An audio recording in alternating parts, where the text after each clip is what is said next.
We're going to talk about Paul Skenes. Paul Skenes, interesting article come out in ESPN, as reported. Pirates ace Paul Skenes tinkering with new pitches. Really? What kind of pitches? Well, I'm about to tell you.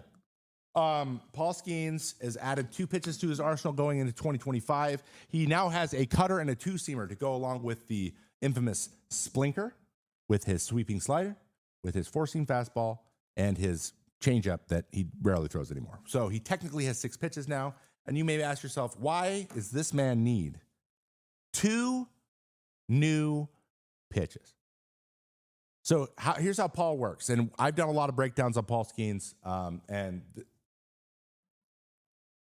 this kind of tracks with, with what I saw. And this is really, heartening to see, because I hear from every source, especially Derek Shelton, just glows about this guy, his manager in Pittsburgh, and friend of the show, I guess, Derek Shelton. Shelty says it's amazing this guy's 22 years old. Like, he's such a pro. He's thinking ahead. He knows what he needs to do. He already knows how this thing's going to work and how he's going to be successful long term. So he throws a 4-seam fastball that is not a riding fastball. It's kind of a dead zone movement fastball. Has some arm side run, has some ride, not a lot of both, but he throws 100 and that's how he gets away with it. And he's got a weird arm slot too. So those 2 things happen, but it's not in a vacuum. Like Stuff Plus. The Stuff Plus on his 4-seam isn't really that great because of all of the factors that go into how I do that. So he's not going to just be able to blow fastballs by everybody. His splinker is the thing that makes it really well. He knows that his fastball isn't the greatest fastball ever, right? Velocity helps a lot, but movement-wise, at some point when the velocity drops a little bit, it becomes less effective really quickly.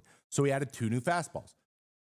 It's all about using the inside of the plate for Paul Skenes. And this is me extrapolating on the things he was saying. Adding a cutter allows him to get into lefties, and adding a 2-seam or a sinker. He says 2-seam, so I'm assuming it doesn't have a lot of downwards. Probably just goes into righties. If you remember, Hunter Brown did this last year. He, I think it was something that Verlander told him, or maybe McCullers. Somebody said, you should throw something that goes in on guys, and he did, and he became nails. It's crazy. He went from everything moving away from righties to having something that goes in, goes 96, 97 miles an hour. Paul Skenes, I'm assuming, is going to be throwing a 98, 99 mile an hour 2-seam fastball. What he wants to do is use this upper quadrant, the top right, the top left little square, and the little 9 box. He wants to use those 2 with pitches early in counts. He also mentioned wanting to get to kill counts faster. So he wants to continue to be a strikeout guy, but like I never learned, I was willing to throw 15 pitches to a guy to strike him out. Paul Skenes wants to go deeper into games. Paul Skenes wants to throw 200 innings. In order to do that, he's going to have to get guys out and get them out quickly. That sometimes means giving up contact. So throwing pitches, more fastballs in the strike zone early in counts, where it might be soft contact with something moving into you, is a good option for him. He added both sides in one offseason. I don't doubt that it's going to be really good right out the gate, but he's going to be doing that to get to kill counts. What is a kill count? A kill count is a pitch where you are in the driver's seat pitcher the fastest possible. That is 0-1, 1-2, 0-2. All right? 0-1, 1-2, 0-2. He wants to get to those 3 counts as fast as possible. That's a Max Scherzer term for you. Kill counts. Max Scherzer knows what everyone does in kill counts. It's crazy. It's one of his things. And I learned that from him. And Skenes said the same thing. I want to get to these counts faster so that I can go for the strikeout. But if they're going to put it in play, I want them to put it in play in those pitches. I don't want to get 3-2, throw 9 pitches, and then give up a ground ball. I want to get the ground ball in the first 3 pitches, and if I get past those 3 pitches, it's a strikeout time. Cutter, sinker, splinker, 94-mile splitter, hammer slider, 101 at the top of the zone, 4-seam fastballs. Paul Skenes. You see it? No, you didn't? Well, you're out. Pretty incredible. I'm just trying to create more swing decisions, is what he said, which that gives him more options to use more of the strike zone and also do all the things that I just mentioned. So this is extremely advanced stuff for a 22-year-old second year in big leagues guy. Extremely. It's crazy, actually.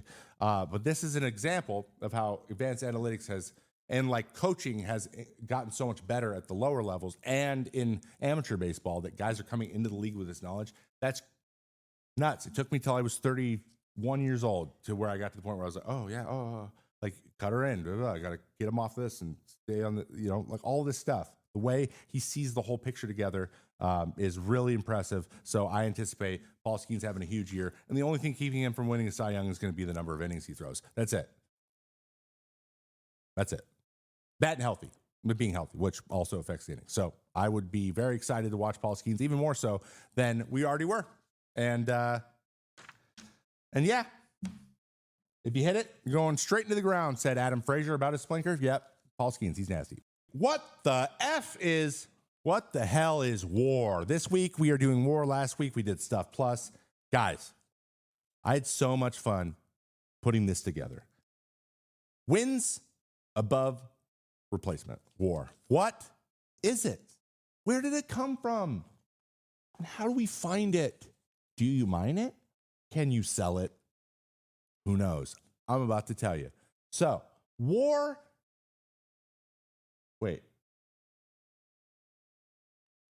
Wait, that's not the right one. Wrong one. Sorry, guys. That's the wrong picture. I didn't mean to put that. Oh, okay. Here we go. Let me put on my nerd glasses for a second.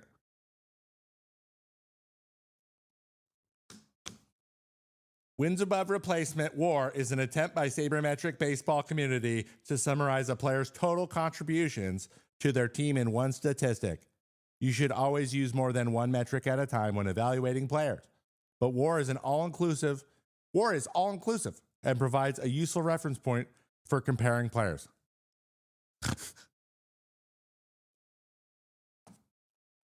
So basically, it's a statistic that the advanced analytic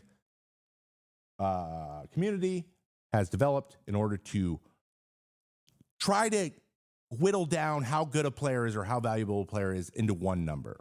A lot of teams have started to use ones above replacement in free agency. So basically, they'd be like, one win is worth this many $1 million when signing a new guy. It's not really that straight across. It's more complicated than that, but that is the general gist of it. You guys want to hear some super nerdy stuff? The differences between position players and pitchers is insane. WAR is batting runs plus batting runs, base running runs plus fielding runs plus positional adjustment plus league adjustment plus replacement runs divided by runs per win. That's the equation. Pitchers, it's just fielder independent pitching and innings pitched. So it's two things. So like one thing you're going to notice, pitchers WAR looks a lot different than position player WAR. WAR is much better for position players because they play defense and offense, and pitchers only play defense. So, and like actual pitching stats are hard to quantify in this way. So there's just less to work with. And that is why it's a little bit wishy-washy. And that's why every single reliever gets absolutely screwed by it. Now, a lot of you guys may know that there is more than one WAR. So they took something that is already insanely confusing. Hold on, I'm going to make this big for you. And made it more confusing. We have B-WAR and we have F-WAR. Over there. You guys see it. So I'm going to quickly hit this real quick because this is boring shit. Basically, it's where you get your stats from. I'm going to hit you with all these things. The difference between Baseball Reference WAR and Fangraphs WAR. Two different websites that do statistics, and they do different things with their WAR numbers, and that's why all these WAR numbers are different than each other. All right? The data that they use is different, but for batting, they use a runs batting and RE24. Cool. While FAT4 uses WOBA and runs created plus. You can look at all this stuff too. Fielding is defensive runs saved. Oozer is ultimate zone rating. What can you get to? So at the end of the day, just all of this in a nutshell, really quickly, because we don't want to look at this too long, or we'll go crazy, like I did when I made it, because I made this by hand. The bottom. What actually happened is B-WAR. What could happen is F-WAR. Fangraphs WAR is to predict future success or lack thereof. Baseball Reference says, how well did you actually do? So, F-WAR if you look at a career F4 for a player, it's still predicting what they would do if they kept playing. So B-War is better for looking at players who have retired. F-War is better for looking at players that might go somewhere else, free agency coming up, so on and so forth. That is the big difference between those two things. At the end of the day, that it is. All of these numbers go into it. You don't need to see the equations. A bunch of nerds did it. Lots of glasses going around. But one is predictive. One is what happened. And it depends on which situation, which makes those things valuable.